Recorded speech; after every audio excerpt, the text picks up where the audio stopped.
So today's session will discuss how to recognize and acknowledge the impact of caregiving on mental health, how to develop practical self-care strategies for everyday life, and how to focus upon doing what is most important when challenging emotions arise. Please note that the presenter is not recommending any specific course of treatment. Always speak with your healthcare or allied providers about any course of treatment to ensure it's right for you. Our presenter tonight is Amy McPherson. Amy McPherson has an MA and PhD and is a registered psychotherapist who works with caregivers experiencing a range of mental health issues in her own private practice in Toronto. She has also been a researcher for over 25 years and has partnered with the Spina-Bifida and Hydrocephalus community for the past 15 years to explore topics that can be difficult to talk about, such as mental health, sexuality, incontinence, and body image. We are very pleased to have Ms. McPherson sharing her knowledge and insights on this important topic with us tonight. I'll turn the screen over to you, Amy.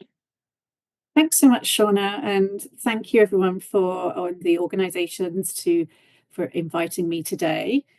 So yeah, as Shauna mentioned, I'm both a registered psychotherapist and a senior scientist and I provide talk therapy to individuals on a one-to-one basis when they have kind of thoughts, feelings, moods, and behaviors that are negatively affecting their day-to-day lives, their relationships, and their ability to enjoy life.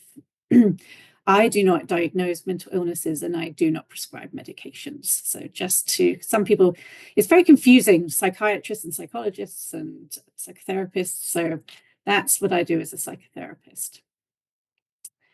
So as Shauna mentioned, I'm going to cover three things today about recognizing and acknowledging the impact of caregiving, practical self-care strategies, and doing what's most important even when you are experiencing challenging emotions, thoughts, and feelings.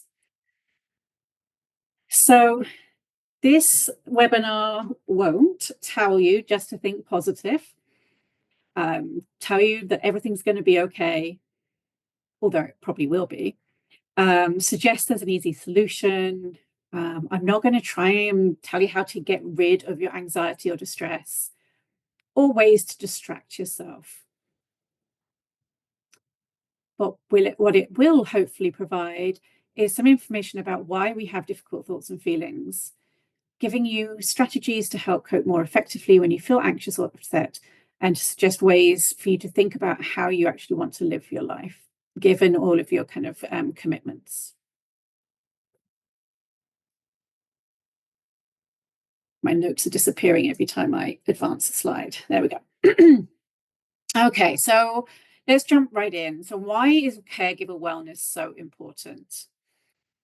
So as caregivers, I'm sure you are focused on your loved ones all day, every day, whether that's providing direct care, advocating for them, taking them to appointments, and all the many other tasks that are part of caregiving. But the problem is that, like a car, if you don't do regular maintenance, then the car breaks down and then is no good to anyone. So, we have to make sure the car is fueled, it's maintained, it's cared for. And really, as caregivers, we need to make sure that you don't run out of fuel and that you're regularly checking in on your health and well-being. Otherwise, the car is going to go nowhere. So this is sort of whilst it's uncomfortable sometimes, or it's easier maybe to focus on other people and the person you're caring for, I hope this hour will be time for you to reflect on your own mental wellness and might give you some ideas of how to integrate some of this self-care into your daily routine.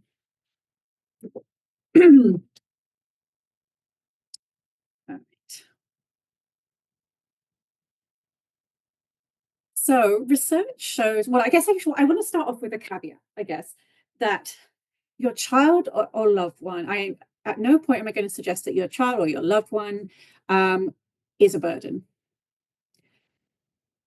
and caregiving can be. So we're talking about the sort of the experiences and the difficulties of caregiving. And I'm not suggesting that at any point your child or your loved one is the burden itself, but just recognizing that caregiving brings a lot of different emotions, including guilt, anxiety, frustration, loneliness, grief, and so many more. And these are all very valid feelings because caregiving's hard. Research has shown that Spina-Bifida is associated with some of the highest levels of stress being a caregiver. Being older, being a female caregiver, and the more care tasks you have to provide is significantly associated with a higher caregiver burden.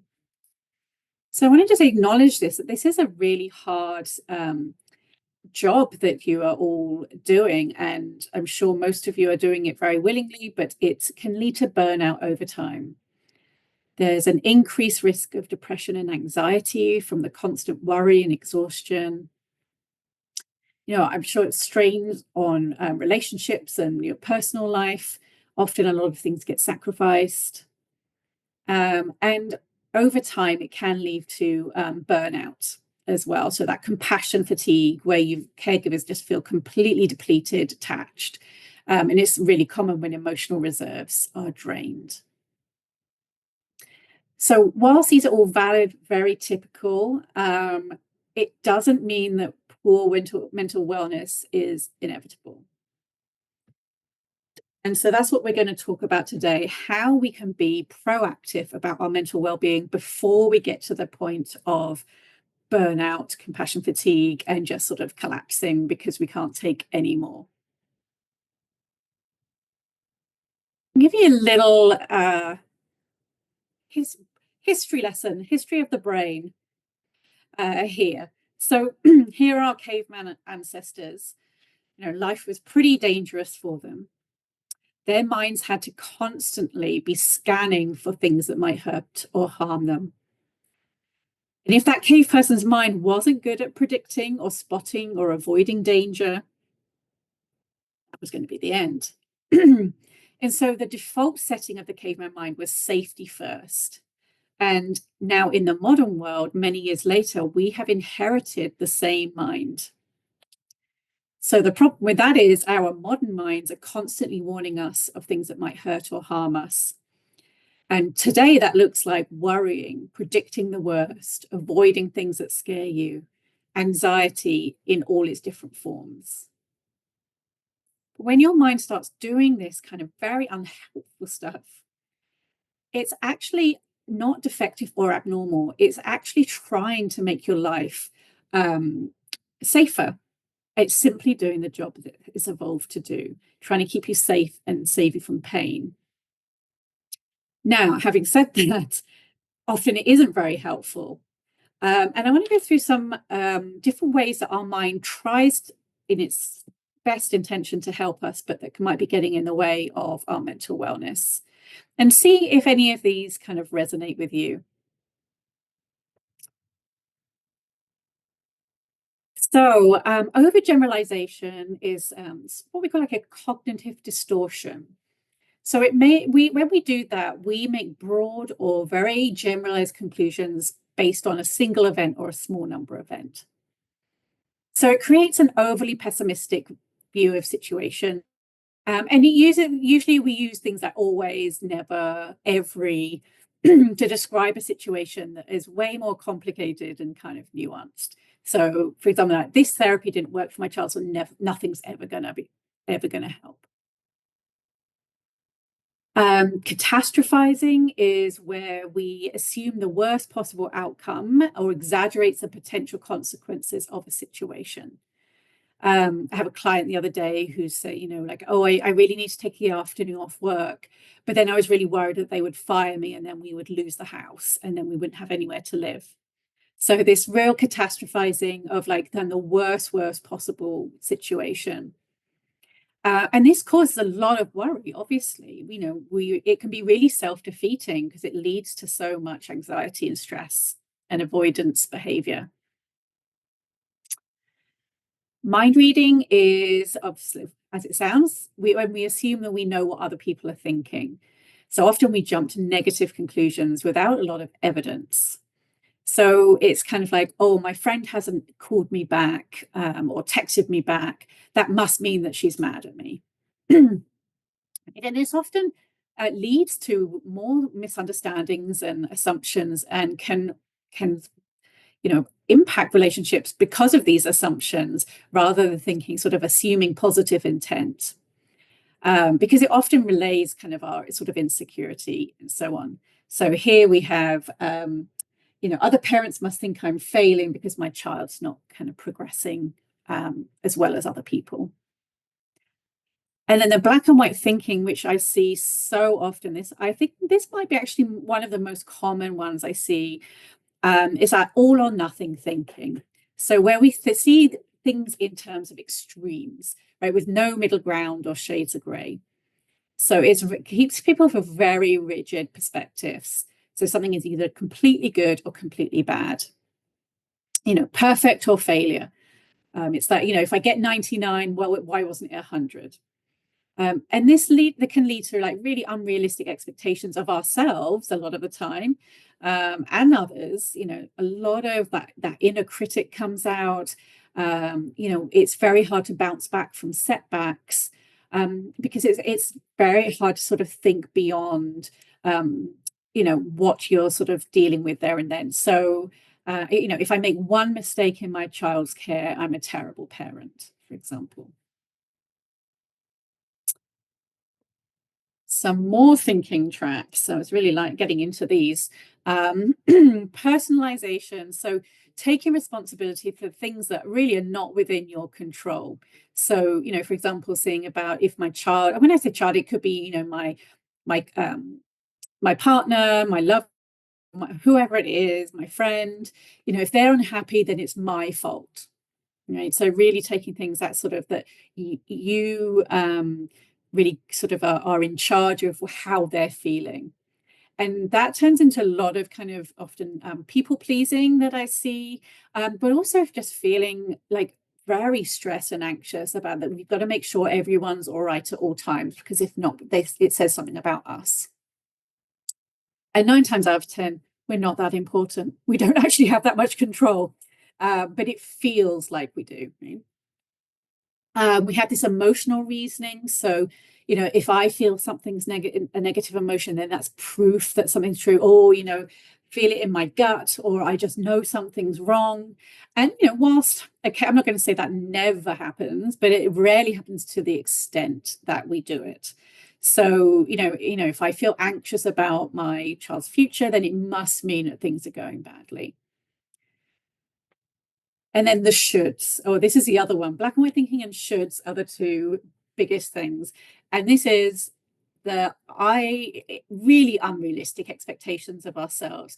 I should be able to handle everything without feeling overwhelmed. I should be able to get to all of these events and perform perfectly. I should, I'm sure everyone here uses the shoulds on a daily basis, probably. So I want you to try and catch that next time when you're doing the shoulds. And then the last one is discounting the positives. So really ignoring or minimizing any positive achievements or things that happened to you. So yes, it all went well today, but there's still so far more to go. So, as I mentioned, this is your mind trying to prepare you to get ready for action. It's saying, like, look out, bad things are about to happen. You might get hurt. You might suffer. Prepare yourself, protect yourself.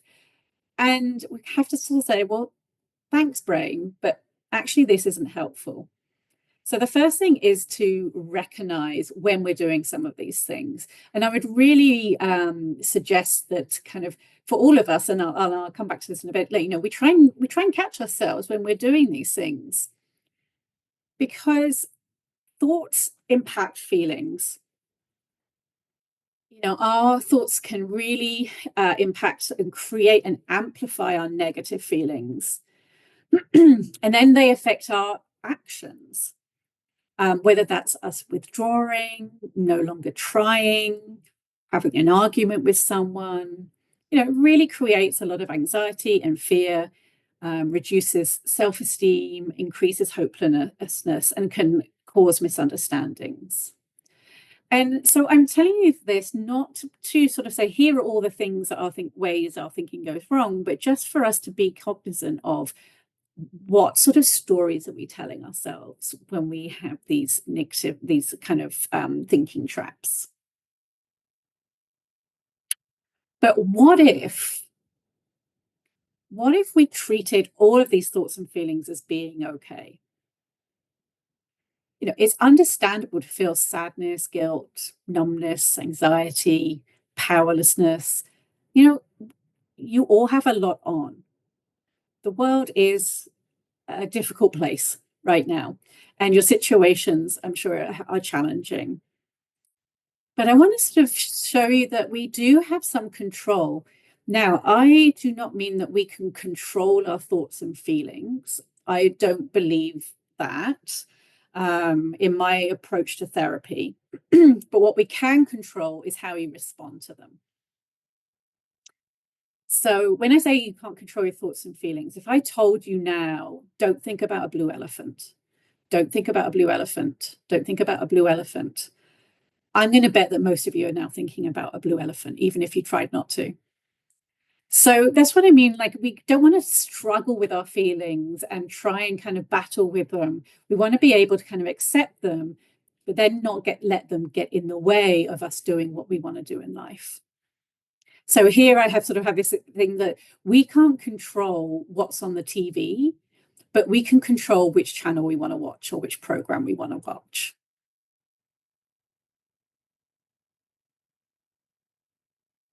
So rather than trying to control our thoughts and feelings, the goal then is to stay in the present moment, to try and be open to experiencing whatever thoughts or feelings might come up for you, and then take action that is sort of in line with what is most important to you. And I'm going to walk you through how you do that, because you might say, okay, Amy, yeah, sounds great, but how the heck do you do this? Well, you can think of it as like 3 parts of the puzzle. We want to work on what's happening now rather than what's happened in the past or what's happened in the future, because it's really easy to ruminate, right? To go over and over. Sometimes people describe it as getting in a loop, right? Whether it's, oh, why did I do this in the past, or why did this happen to me or us? It's not fair. There's been some injustice. Or we can also, again, getting to this kind of catastrophizing, looking into the future, thinking it's all going to go wrong, and what if, what if, what if? So we want to try and sort of stay more in the present, to focus on what's kind of going on for you now. Sorry, I've got a bit of a frog in my throat. Give me 1 second.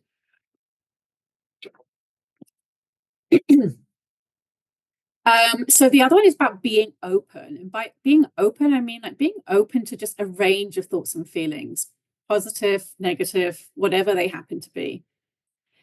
And then the third one is about being willing, which is focusing on what's important to you and what is within your control.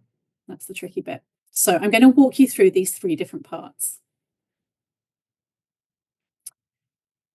So being present is around awareness of what's happening right now rather than thinking about the past or the future, like I just said. It's not the same thing as meditating. So you might have heard of mindfulness. So mindfulness does not necessarily mean meditating. You can be mindful while doing the dishes. You can be mindful while drinking a glass of water. Really, it's really focusing on what's going on now. You can do mindful walking, looking around you and seeing like what you can see, what you can smell, what you can feel, like noticing how the sun glints off something. So you can be present in lots of different ways without you having to take time out to necessarily sit and meditate, although you're very welcome to. But that is often off-putting to people. Because what we want to do is we want to act or make decisions based off of our values, beliefs, and goals, but based on the future, on the present, right? We don't want to be led astray almost by sort of doing things of what might happen. So one really easy way of doing this is what I would call grounding. I don't know if anyone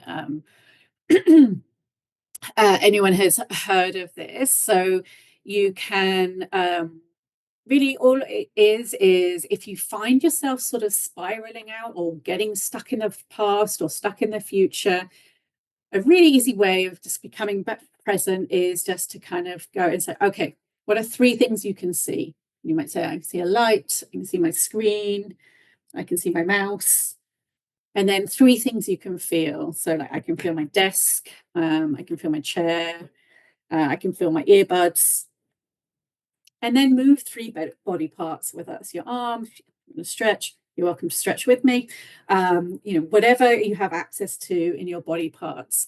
And it's like a really, really quick, simple way of like bring yourself back into focus when you feel yourself sort of starting to be kind of drawn into these what ifs. So, notice a sensation on your clothing, feeling of the chair you're sitting on. You can pick up an object, my glasses case, and really kind of look at it as you haven't looked at it before. Things like that. So it's just sort of a way of kind of getting you back into the present. And then once you've done that, often you're still kind of feeling maybe a little bit, I use the word activated. I know everyone uses the word triggers today, these days. Don't love that. You can use it, but I've like activated. When you feel that kind of like your heart, you might feel like a lump in your chest or in your stomach or your heart's racing. And so really easy way to try and kind of bring that down a little bit is breathe. I know it's radical, but a type of breathing is important. So, I mean, if in doubt, just breathe in and out deeply. That's fine. But this particular method has been shown to reduce anxiety and improve mood more than any other type of breathing technique, which is kind of cool. And it's really easy, which is even better. So you would just inhale through your mouth, through your nose, take a deeper breath, and then slowly exhale for as long as you can out of your mouth. And you can do that as many times as you need until you sort of start feeling some of the activation coming down.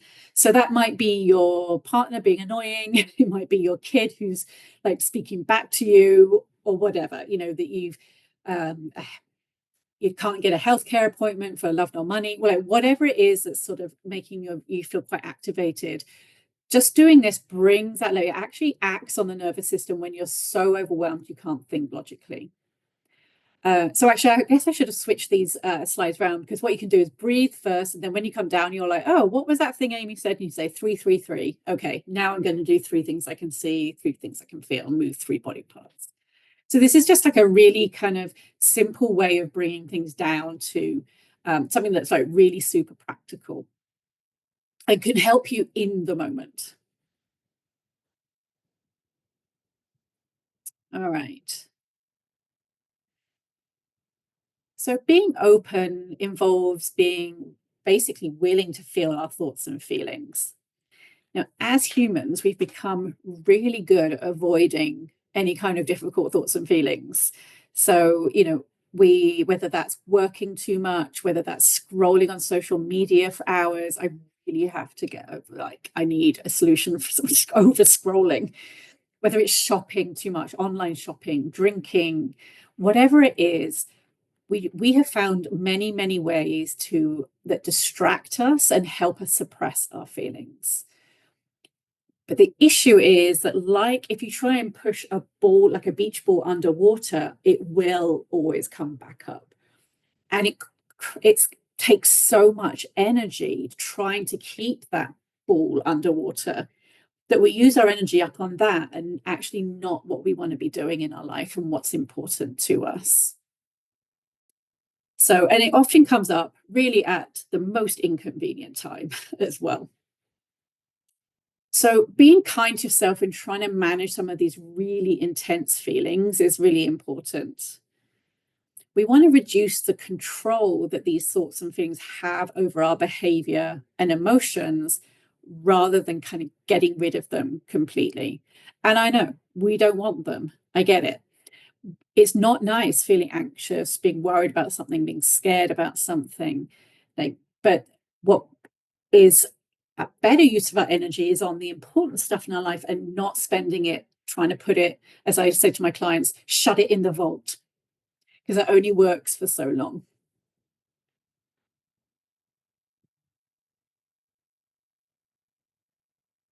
So one way of doing this, of just acknowledging how we're feeling, really is the first thing, right? Because before we can do anything about these sort of feelings or respond to them, we actually have to notice them.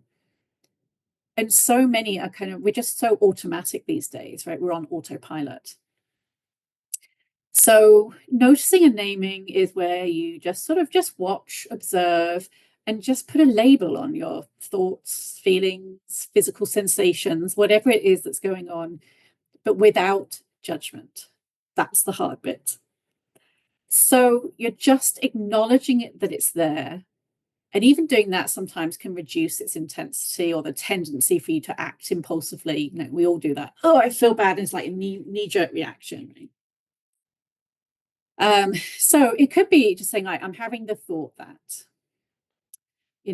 your kiddo talks back at you and you feel this like surge of anger, for example. So you might say to yourself, yeah, oh, I'm feeling angry right now. Whether it's, or you can say, here comes anger, or my mind is telling me that, or, oh, look, I'm doing should thinking again, catastrophizing, personalizing, all of those good things that we kind of went through as well. So it's just acknowledging it's there. And that's the sort of the opening up part, right? It's just allowing our thoughts to be there, whether they're positive thoughts, whether they're negative thoughts, whether they're painful thoughts. So just kind of trying to name them can be very helpful in taking the power out of them. It's not everything. It's not going to make everything go away overnight, but it's going to be a first start. So I also want to ask you, what would you do, or how would you treat a friend if they were going through what you're going through? Would you say, oh my God, I can't believe you're not coping? Like, you just have to like pull yourself together. Like, you just got to get on with it, pull your bootstraps up. Why are you so worried about all of that stuff? That's ridiculous. You wouldn't say any of this to a friend. So one of the sort of questions from the sort of the type of therapy I do, which is acceptance and commitment therapy, is if you were in a really challenging, difficult, distressed state, who would you rather walk beside you? Would you rather have a friend who said, I'm here, this sucks, I'm with you, we're going to get through this? Or would you have a friend that's, again, saying they're like, pull yourself together, this is ridiculous, you shouldn't be feeling like this? Like, none of us would choose that friend. But that's how we talk to ourselves, right? So, we really need to think about, maybe as a stop and think, like, I'm feeling angry, I'm feeling scared, whatever it is, and then say, okay, so how would I react to someone, my friend, if they felt like this? So I would say like self-kindness, or you can call it self-compassion, which is basically treating yourself with warmth and care instead of that awful inner critic. And with some of my clients, we actually name that inner critic. We give it a name. One client calls it the black tar. Like, another one gives it the name of her mother, but each to our own. So we can sort of personalize it and see it for what it is, and then soothe ourselves. So treating ourselves well, and just saying, this is really hard right now. May I treat myself kindly? May I learn to accept myself as I am? And you can come up with whatever it is that resonates with you, right? Just a phrase you can say to yourself when things are really hard. And we often talk about sort of common humanity, which is like recognizing that everyone has struggles and imperfections, and you're not alone in facing difficulties. And so that's not the same thing as, well, everyone suffers, so you've just got to get on with it. It's that, wow, everyone is suffering in some way, and I'm not alone in that.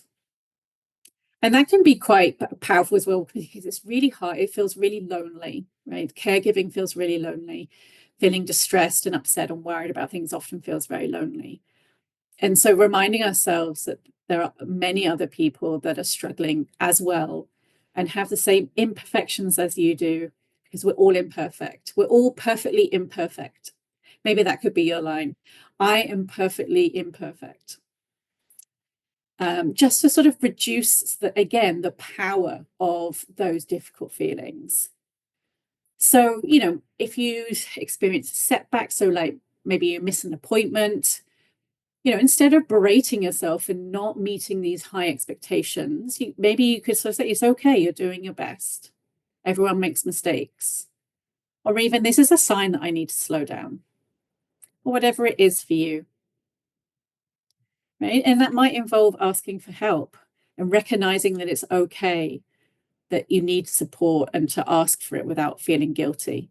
You might remind yourself everyone needs help sometimes, and not go down the I should be able to be doing this myself. I bet everyone else can, the all or nothing. Everyone else can manage and I can't. And it's just not true. It's simply not true.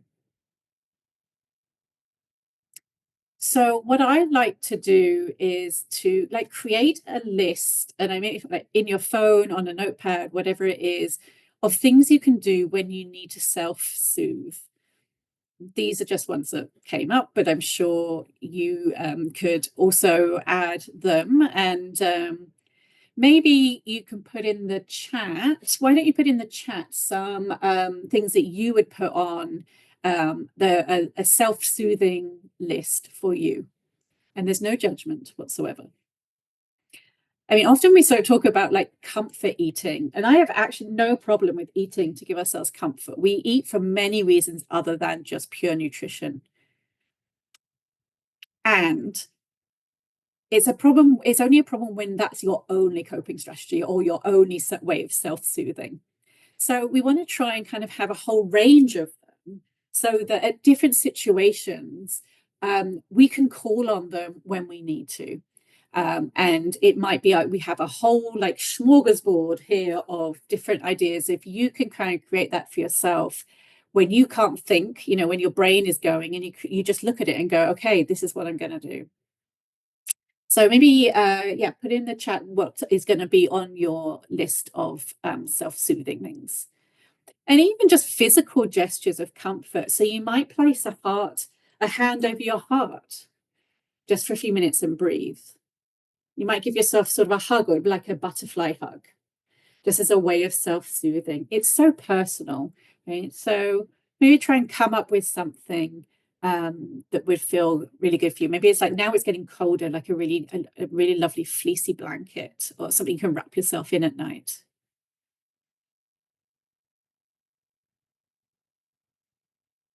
So here's the third piece of the puzzle, and that's about being willing to do something different or try something different. Because we often use the same coping strategies when we're upset, distressed, overwhelmed, and we keep using them, but then we expect something to be different afterwards. We're like, well, why isn't this working for the 53rd time I've tried it, or the 153rd time? So sometimes we need to think, maybe I need to do something different, and just try something different. I'm not going to say it's going to work, but we might want to try a different way of approaching it. And this is going to be guided by what's in your control and what's important to you. So here are my circles of control. I love this. It's so simple, but it's really effective. So In the middle are the things you can directly control. So your words, decisions, actions, reactions. It represents the aspects of your life where you have full autonomy and decision-making power. So this is the one this is the bit right in the middle of the bullseye. So the blue one, which is some control, this includes things you can influence, but you can't completely control. So that might be other people's behavior, what other people think of you.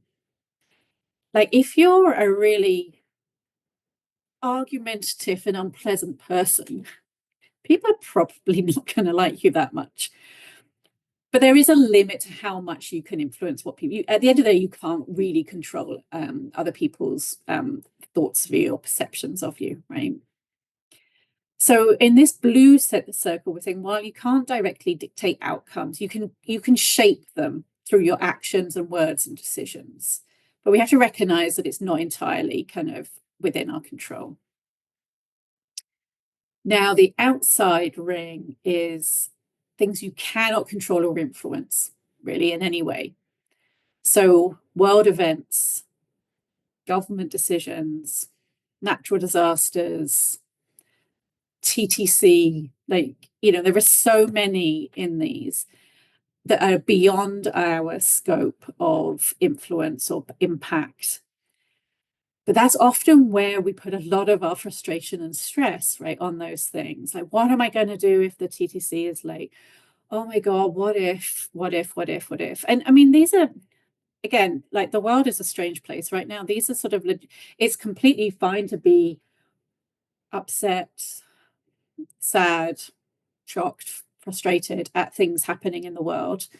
But if we put all our energy into that, then we can't put our energy into actually what's important to us and that we do have control over.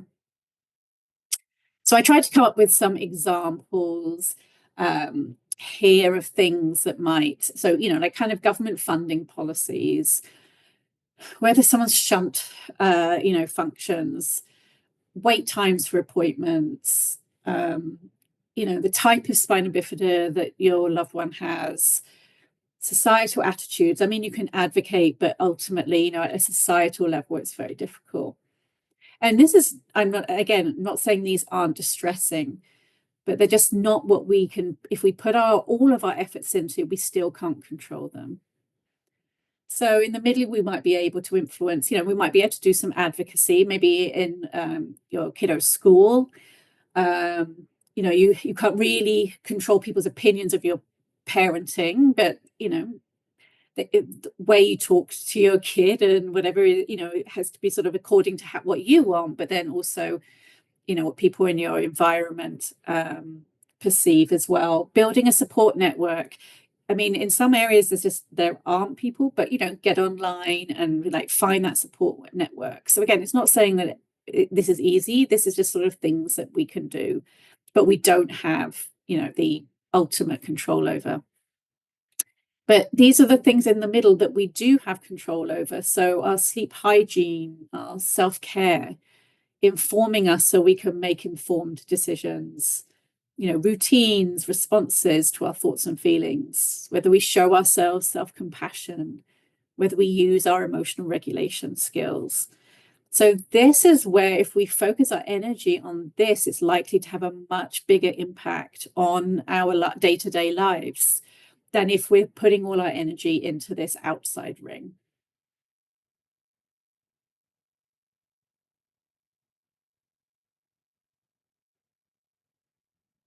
So this is the final piece of the puzzle, which is what's important to you? How do you want to treat other people? How do you want to call or to treat yourself? What do you want to stand for? And we call these things values. And I bet if I ask, what are your values? I'm sure like most of you will never have thought about it because I hadn't thought about it either before I started doing this work. There's thousands of values. And none are right or wrong. They're the things that are most important to you. So it could be anything. It could be education. It could be personal growth. It could be like acquiring money. It could be growing a family. I mean, it could literally be anything. But the fact is, it's important to you. And sometimes if we want, it's helpful if we're trying to make a decision or we're not sure what to do or act in a certain situation, it can be helpful just to sit down and think, so what are my top values right now? Because, our values tend to be fairly stable over time, but we might prioritize some over others at different periods of time. So, we might focus on education at some point. Maybe that's our top value at times, or health, or so these can sort of shift and change depending on what's going on for you at that time. And the key thing is whether you're living your values in your life. So, distress often comes when there's a disconnect between what you think is important and kind of what your behavior is or your actions are. And I know that sounds easier said than done, but it might be helpful just to sort of jot down one or two things that are most important to you in different areas of your life. So I've suggested here, like, work, relationships, health, parenting, pick one or two and think, what are the things that are important? And what can I do on a daily basis that is kind of connected to my values? And this all sounds very highbrow, but it can be really as much as I want to ask my partner how their day was when they come home, or I want to be able to like text my best friend, in the morning before I get out of bed. I don't know. I'm not advocating lots of cell phone use in bed, but these can be like really, really small things. Or it could be just like, I'm going to do some breathing for literally 3 minutes over coffee. So, it doesn't have to be these like big save the world, big change, but it's things so that you feel you're living your life according to what is really important to you. And noticing where those things kind of butt up against each other, because that's probably where the anxiety or the distress sort of comes from. And we can do that, like I want to acknowledge that, our lives and certainly your lives as caregivers, are, this might sound all a bit pie in the sky, like, oh yeah, nice, I'm glad you have time to do that. But they can be such small things. And this is what we want to try and focus on. Like, given this situation I'm in, what can I do that is still something that's important to the way I live? And as I say, these can be really, really tiny things. These are situations where we can't change often the setting we're in or the situation that's happened to us, but we can still really tap into what's important to us. So I'm going to challenge you to pick one area of your life, whatever that you want that to be, whether that's work, school, relationships, health, leisure, parenting, whatever you want to pick, and think about what is one tiny step you could take to make a difference in this particular part of your life. I'm going to give you a hint. You could do any of the things that I've mentioned tonight, or it can be something completely different. So I wonder if anyone has any kind of good ideas or thoughts. Put them in the chat. We can talk about them, or if you or other people might give other people ideas. So what is one tiny step you could take? Amy, we were having a bit of difficulty with the chat. Hopefully Oh, it's okay. fixed, but maybe they can just Ooh. sorry, put it in the Q&A instead. Yeah, sure. Yeah, absolutely. Yeah. Okay. yeah, loving, so taking a walk, cup of hot chocolate, that's a self-soothing. Yeah, or you put in chat, put it in the Q&A, or just say it out loud afterwards, or just don't tell anyone. That's also fine. So, It looks like it's working now. okay. So everyone can put all their great things. I like the deep breaths idea. Yeah, that's great. Anything else? What else are people suggesting? What's one tiny thing you can do? Okay, I'm going to let you think about that. So just to sort of wrap this up, I've thrown a lot of stuff at you, but we all experience distress as humans, and often when we're caregivers, that brings a lot of challenges and can put us in some difficult situations or challenging situations that can build up, right, and can lead to that carer burnout. And sometimes this needs some external support, and that's obviously, kind of contacting mental health professional, and getting that external support. And then I've just provided like 3 kind of pieces of the puzzle to work towards that mental wellness. So whether that's being present, being open, and being willing. And I think if you get anything from today at all, maybe just pick one of those and just be proactive about working towards mental wellness, right? And just try and do one sort of small thing that's important to you every day, even though and given that your situation is, difficult and often, and other people might not understand it so much. So because I've given you so much information, um, I have created 2 handouts. So one of them is about how to access professional help, so mental health support, some indicators where, having some additional support might be helpful, how to find a therapist. Here's some ideas for low-cost therapy, because obviously that's a significant issue, in accessing it. There's the U of T does a psychology clinic at low cost. Adler does as well. I forgot to put that one on. And here are some crisis lines for when things getting on top of you, and you can call these. And we now have this great, we can just dial 988 or text 988, and rather than remembering numbers, and that will take you right through to the crisis service calendar. So obviously, I hope you don't get to crisis, but these are available. And then the other one is just reminding us of the different things we went through around being present, being open, and being willing. And here are our circles of control. And sometimes it can be kind of a good idea to just draw this out. I mean, obviously, it takes us just 3 circles, and think about the things that are worrying you at the moment, or that you're putting a lot of energy into worrying about, and see which circle they fall in. And you might be surprised, where that energy is kind of going, once you do put them in the different circles, and realize that maybe we're focusing a lot on stuff we have no control about, but we're sort of forgetting some of that stuff in the middle. That self-care stuff, that response of responding to the way we feel, and all the other things that I mentioned. So those can be emailed afterwards to you.